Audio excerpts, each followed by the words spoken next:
എന്നും പല്ല് തേക്കണം. അപ്പൊ പല്ലൊന്നും തേക്കാറില്ലേ? തേക്കാറുണ്ട്.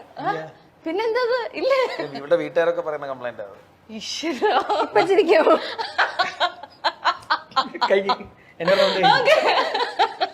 ഉദ്ഘാടനമൊക്കെ ചെയ്തിട്ടുണ്ടെന്നാ പറയുന്നത് പല്ലേക്ക. എടാ ഇതൊക്കെ അവര് റെക്കോർഡ് ചെയ്തിട്ട് ടെലികാസ്റ്റ് ചെയ്യും. ഒരു മേക്ക് ബിലീഫ് ആണെന്നാണ് അവളുടെ ഡയലോഗ്. എന്നെ ഫോളോ ചെയ്യുന്ന ആളുകൾ. ഓക്കെ, അപ്പൊ ഇനി നൂറിന്റെ ടേൺ ആണ്. ഫുഡ് ഉണ്ടാക്കി തരണം എന്ന്. ഫുഡ് ഉണ്ടാക്കി തരണമെന്ന്. ഓക്കെ, അല്ല ചിരിക്കാൻ ചിരിച്ചു, പക്ഷെ ചിരിച്ചു. ചോദിച്ചോണ്ട് ഞാൻ ഉത്തരം പറഞ്ഞതല്ലേ. ഓക്കെ, ഞാനും അങ്ങനെ നേരത്തെ മറുപടി പറഞ്ഞു. അല്ലേ? അല്ലല്ല, ഇത് അത്ര ചിരിച്ചില്ലായിരുന്നു. വീട്ടിലെ കാര്യങ്ങളൊക്കെ നന്നായിട്ട് നോക്കണം. ഒരു എക്സ്പ്രഷൻ ചേഞ്ച് പോലും ഇല്ല. നീ എന്തെങ്കിലും ഇങ്ങനെ കണ്ടിന്യൂസ് ആയിട്ട് കുളിക്കണം. കുളിക്കാറില്ലേ? അല്ലെങ്കിൽ ഉണ്ടാ? എനിക്ക് എന്നും നൊങ്ങു സർബത്ത് കുടിക്കാൻ പോണം. നമുക്ക് സർബത്ത് ട്രിവാൻഡ്രത്ത് കിട്ടുന്ന ഒരു പ്രത്യേകതരം സർബത്താണ്. എന്നും കുടിക്കാൻ കൊണ്ടുപോകണം കേട്ടോ. എന്ത് പറഞ്ഞാലും സമ്മതിച്ചിരുന്നു. കൊണ്ട് സാധിക്കുന്ന ഒരു നൊങ്ക് സർബത്തല്ലേ ചിരിച്ച്. എന്തൊരു സ്നേഹമല്ലേ അത് തൊടിക്കുന്ന. ഈ ഗെയിം ഞങ്ങള് വളരെ വിജയകരമായി പരാജയപ്പെട്ടിരിക്കുന്നു സുഹൃത്തുക്കളെ. അതുകൊണ്ട് നമ്മൾ അടുത്ത ഗെയിമിലേക്ക് കിടക്കാണ്. അടുത്ത ഗെയിമാണ് എന്ത്?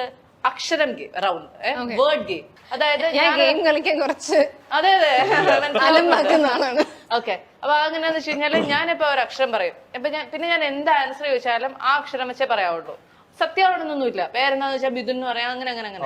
അപ്പൊ ആദ്യം നമുക്ക് ഫൈമനോട് ചോദിക്കാം. ഓക്കെ, ആദ്യത്തെ അക്ഷരം വാ. അപ്പൊ ഞാൻ ചോദിക്കാണ്, പേരെന്താണ്? നാടെവിടാണ്? വടക്കഞ്ചേരി. നാളെ ഏതാണ്?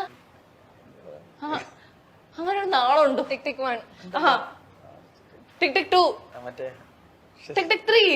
തോറ്റു. തോക്കുമ്പോ നമ്മള് വിശാഖം. വിശാഖം. ഓ അമ്മോ, ഗെയിം റൗണ്ടിലൊക്കെ നൂറിന്റെ ആ കഴിവ് തെളിയിച്ചു. ഓക്കെ, സ്കൂളിൽ പഠിക്കുമ്പോൾ എനിക്ക് നൂറിന് അടുത്ത അക്ഷരം പറയാം. സാധനം. നാടെവിടാ? താമരശ്ശേരി. നാട്ടിലാരുണ്ട്? താത്ത. ഇഷ്ടപ്പെട്ട കൂട്ടുകാരന്റെ പേരെന്താ? തുളസി. ഓ, തുളസി എന്നൊക്കെ പറഞ്ഞ കൂട്ടുകാരനൊക്കെ ഉണ്ടോ? ഓക്കെ, ഹണിമൂൺ എവിടെ പോണെന്നാണ് ആഗ്രഹം? തായ്ലൻഡ്. അമ്പോ, അത് ശരി. നാളേതാ? തിരുവാതിര. രക്ഷയില്ലാട്ടവൻ. നാട്ടിലെ ഏറ്റവും അടുത്ത ഫ്രണ്ടിന്റെ പേരെന്താ? ത്രിവിക്രമൻ.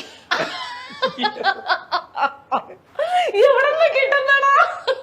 തുളസി, ത്രിവിക്രമൻ, അപ്പു എന്നൊക്കെ പറഞ്ഞ. ഓക്കെ, ഇഷ്ടപ്പെട്ട സിനിമ? തിങ്കളാഴ്ച